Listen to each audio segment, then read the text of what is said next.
Antes de empezar a hablar de la vida de Sri Aurobindo, sabemos que no era amigo de biografías, porque lo más importante de su vida, lo profundo y espiritual, no estaba al alcance de lo que el biógrafo podía ver y comprender.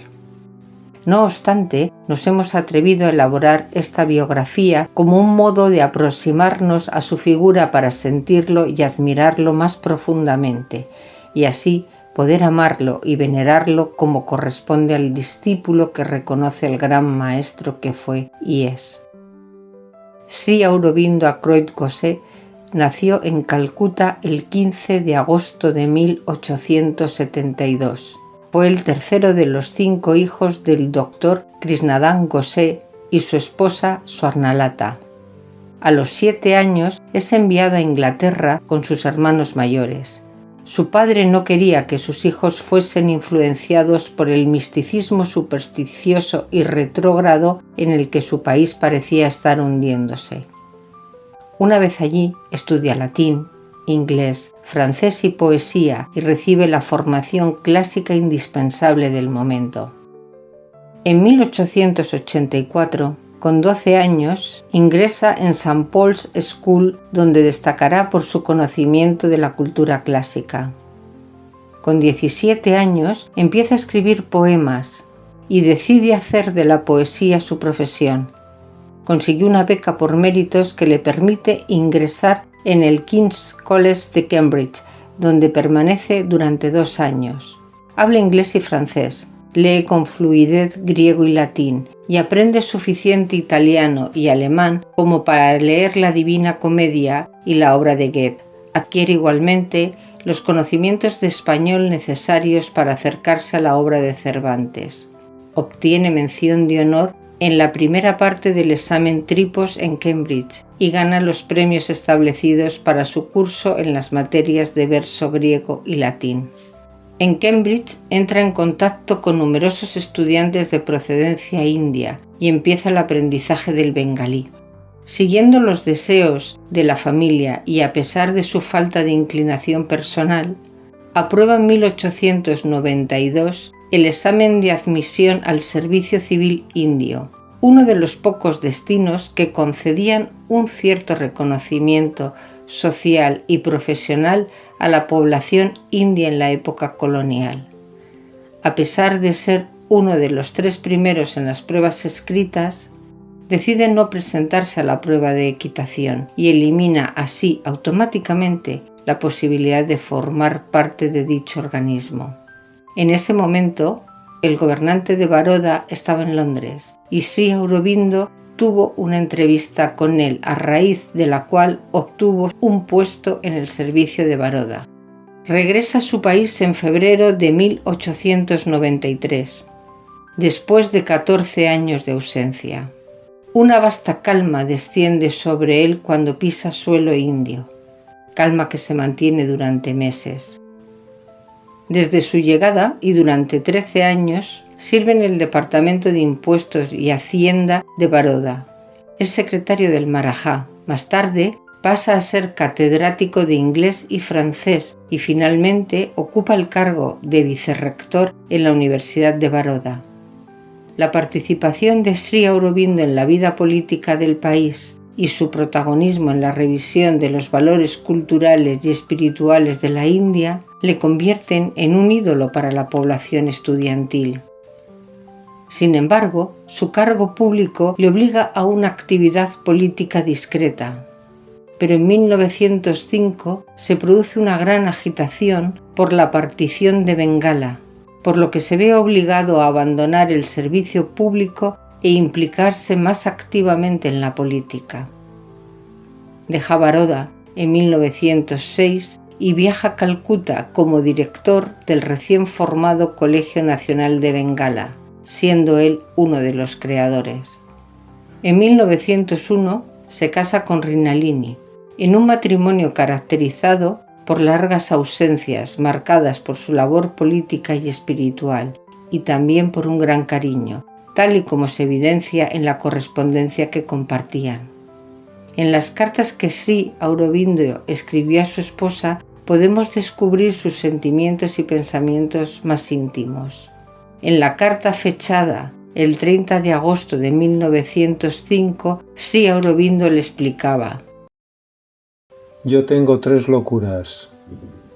La primera es creer firmemente en que cualquier virtud, talento, conocimiento y riqueza me las dio Dios. Todo pertenece a Él, y yo fui instruido para gastar solo lo necesario para la manutención de mi familia. Lo que queda debe retornar a Él. La segunda locura se apoderó de mí recientemente. Debo ver a Dios cara a cara, conseguir su realización directa.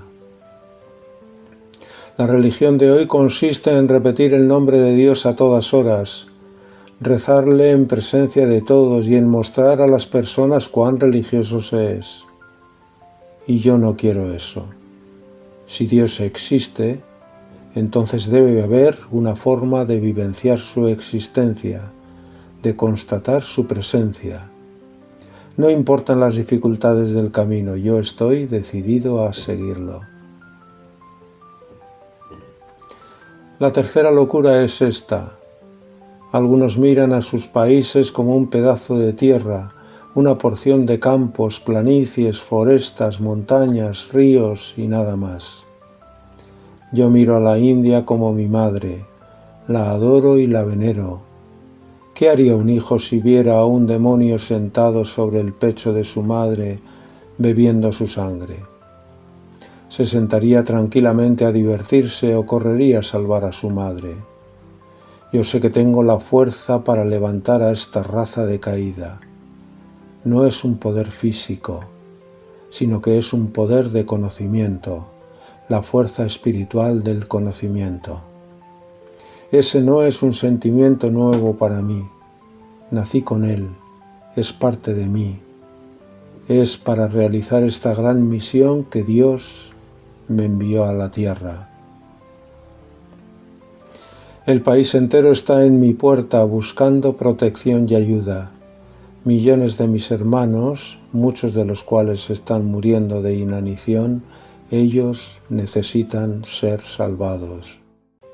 En 1904, a pesar de la intensa actividad política, Sri Aurobindo se había empezado a dedicar seriamente al yoga integral.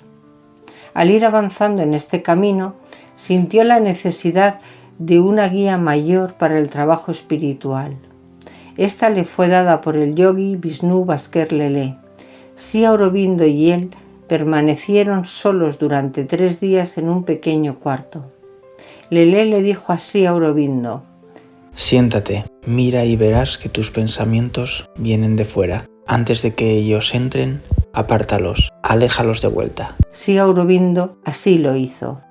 Yo nunca había oído decir antes que los pensamientos vinieran de fuera visiblemente hacia la mente, pero nunca dudé de esta posibilidad o de su verdad. Simplemente me sentaba y hacía eso. Llegó un momento en que mi mente se volvió silenciosa como el aire inmóvil en la cima de una alta montaña. Entonces vi venir de fuera, en forma concreta, un pensamiento tras otro. Los alejé antes de que pudieran entrar y en 3 días yo estaba libre. Mi mente se llenó de un silencio eterno que aún permanece. Ocurrieron una serie de poderosas y tremendas experiencias que me hicieron ver con increíble intensidad todo el mundo como una película cinematográfica de formas vagas en el universo impersonal del absoluto Brahman. Eso me trajo una paz indescriptible, un gran silencio e infinita libertad. Su acción política abarca 8 años, desde 1902 hasta 1910. Sri Aurobindo, junto a renombrados protagonistas de la independencia, se convierte en uno de los líderes del Partido Nacionalista cuyo objetivo era la justa e imprescindible liberación de la India del yugo colonial británico. La intención de Sri Aurobindo es convertir el Congreso Nacional Indio en el líder de una acción nacional organizada que luche por la libertad de la India. Edita el periódico Vande Mataram, cuyas palabras simbolizan el grito de independencia y libertad y cuyo significado es «Yo te saludo, madre», entendiendo como madre a la India. En mayo de 1908 es arrestado y encarcelado acusado de sedición. Ante la falta de pruebas y tras un año de cárcel, es absuelto en mayo de 1909. Durante su año de encarcelamiento, Sri Aurobindo está inmerso en silenciosa sadhana. Al dejar la cárcel, Sri Aurobindo no es solo un relevante impulsor de la independencia, sino un karma yogín, un ser que trabaja para la divinidad, cuyo objetivo principal es desarrollar su ser espiritual en la acción. Durante esa época publica un semanario en inglés, Karma Yogin, y un semanario en bengalí, Dharma. Incluye artículos sobre educación, traducciones de las Upanishad, poemas, ensayos y escritos políticos en los que integra su yoga y su nueva visión de la vida. Pero los 12 meses en la prisión de Alipore dedicados en exclusiva a la práctica del yoga le llevan a concluir que su vida espiritual requiere una dedicación exclusiva y decide abandonar la política. Siguiendo un adeso llamado divino, comienza un retiro secreto en Chandernagore y, guiado por una nueva intuición espiritual, embarca hacia Pondicherry en la India francesa, evitando ser arrestado en una tercera persecución causada por la aparición de un artículo suyo en Karma Yogin. Este tercer juicio es invalidado una vez más. Sri Aurobindo cancela toda conexión con la política y rechaza repetidamente la presidencia del Congreso Nacional de la India. A partir de entonces su vida da un vuelco total y abandona la escena política. No me he retirado de la acción, al contrario, lo he hecho para actuar más eficazmente. No se trata ya de liberar a la India, sino de liberar al hombre y al mundo. La liberación de la India se vuelve un elemento parcial de una meta que ensancha siempre sus confines y que afecta al futuro del hombre. Más tarde, sus compañeros de lucha verán atónitos cómo en la Segunda Guerra Mundial Sri Aurobindo apoya incondicionalmente a sus antiguos enemigos, en claro desacuerdo con Gandhi. Vosotros habéis causado más muertes por vuestra abstención que los otros por su violencia. No es suficiente con tener las manos limpias y el alma inmaculada para que la ley de la batalla y de la destrucción desaparezcan del mundo. El 15 de agosto de 1947, la India logra su independencia. Ese día, tal vez no por casualidad, Sri Aurobindo cumple 75 años. Durante su estancia en Pondicherry desde 1910, permanece exclusivamente dedicado a su trabajo espiritual. Aquellos años fueron muy difíciles para Sri Aurobindo y sus compañeros. Casi no tenían dinero y Sri Aurobindo ni siquiera podía contar con sus amigos, pues era muy peligroso en esos momentos ayudar a un líder revolucionario.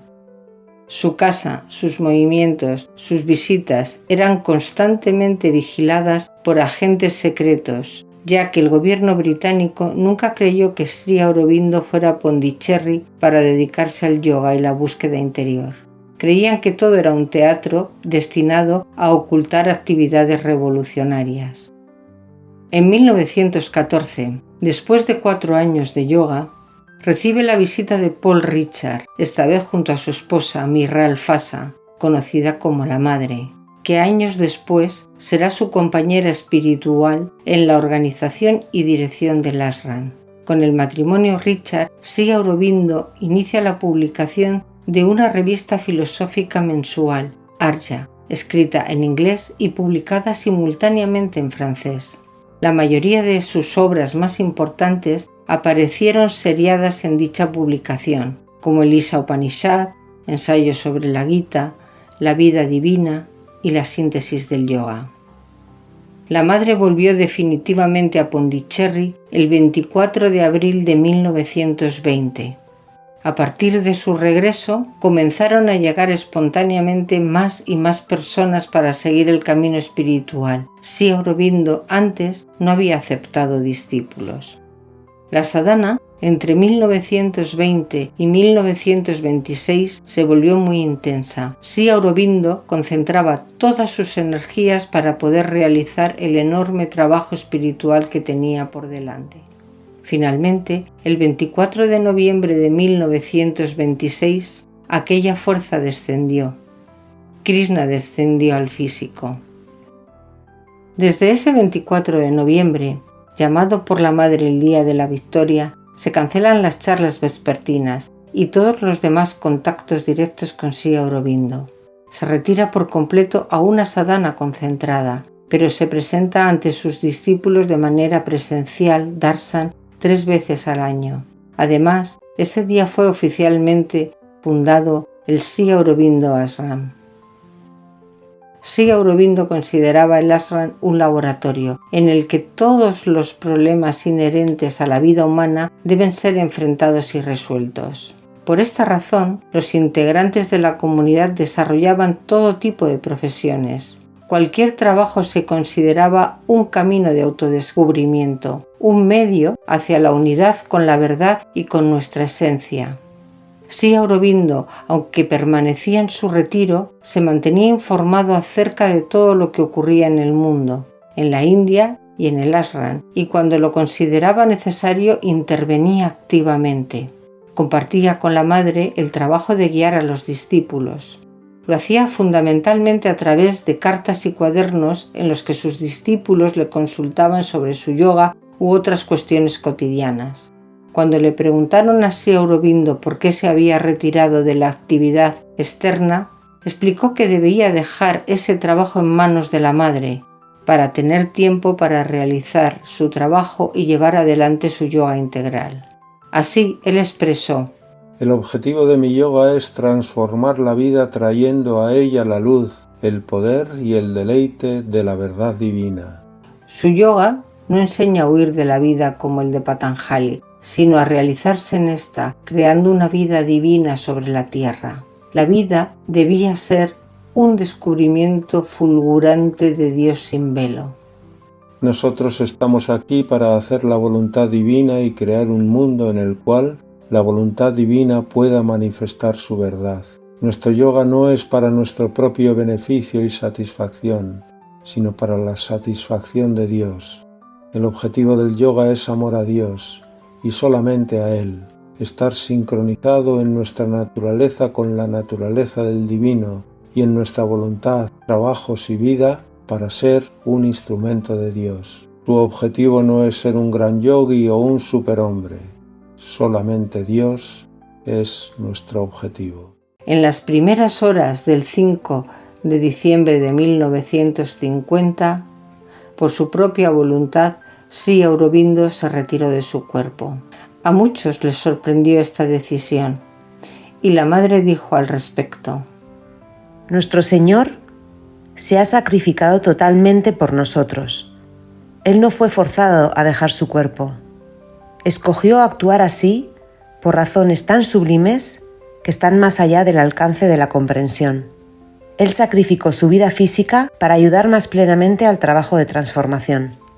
Multitud de personas fueron a despedirse de él. Su cuerpo estuvo expuesto durante 4 días y durante esos 4 días el cuerpo de Sri Aurobindo permaneció inalterado. La Madre explicó que esto ocurría porque estaba lleno de una gran concentración de luz supramental. A las 5 horas del 9 de diciembre, en el centro del patio del ashram, el cuerpo fue colocado en una cripta sobre la cual se grabó una oración escrita por la Madre. A ti, que fuiste el envoltorio material de nuestro Maestro, a ti nuestra infinita gratitud. Delante de ti, que hiciste tanto por nosotros, que trabajaste, luchaste, sufriste, esperaste, perseveraste tanto, delante de ti que quisiste tanto, intentaste todo, preparaste, llegaste a todo por nosotros. Ante ti nos inclinamos y rogamos para que nunca podamos olvidar, ni por un momento, todo lo que te debemos.